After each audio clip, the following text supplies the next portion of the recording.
তাড়াতাড়ি গাড়ি বের করো, আমার মিটিং আছে।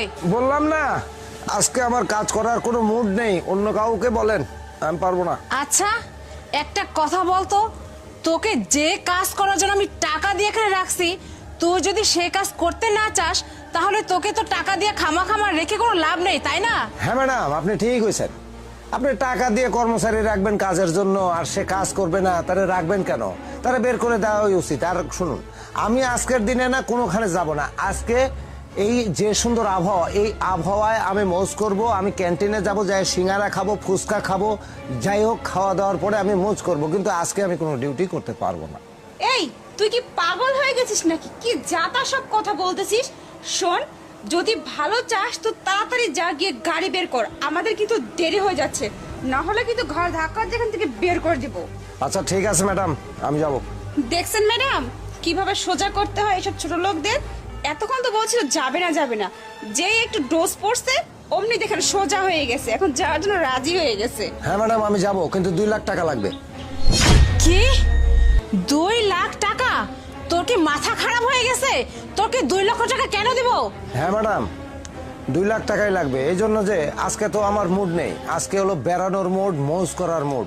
আর সেই মুড বাদ দিয়ে আমি যদি আপনার ডিউটি করতে যাই তাহলে আমাকে 2 লক্ষ টাকাই দিতে হবে।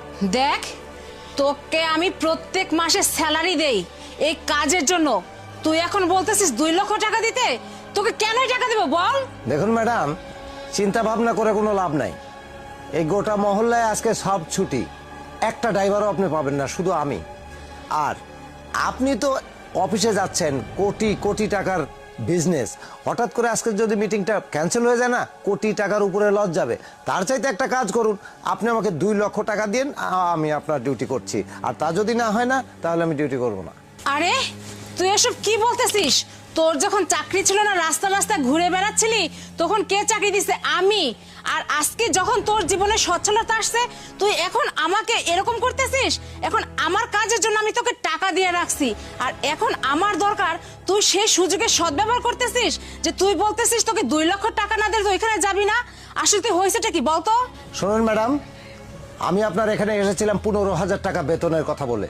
তারপর থেকে আপনি আমাকে 10,000 টাকা বেতন দিয়ে হয়েছেন। আর তারপরে আমার বিভিন্ন সমস্যা হয়েছে, বিভিন্ন কিছু হয়েছে, তারপরেও আপনি এটা বুঝেন না। সমস্ত কিছুতেই আপনারা চান গরিবের উপরে ফায়দা লুটতে, বুঝছেন? কি বলতেছিস? 10,000 টাকা তোকে স্যালারি দেওয়া হয়? তোকে প্রত্যেক মাসে আমি 15,000 টাকা গুনে গুনে দেই, বুঝতে পারছিস?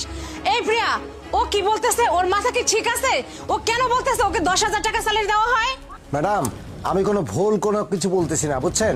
15,000 টাকার বেতন আপনি প্রতি মাসে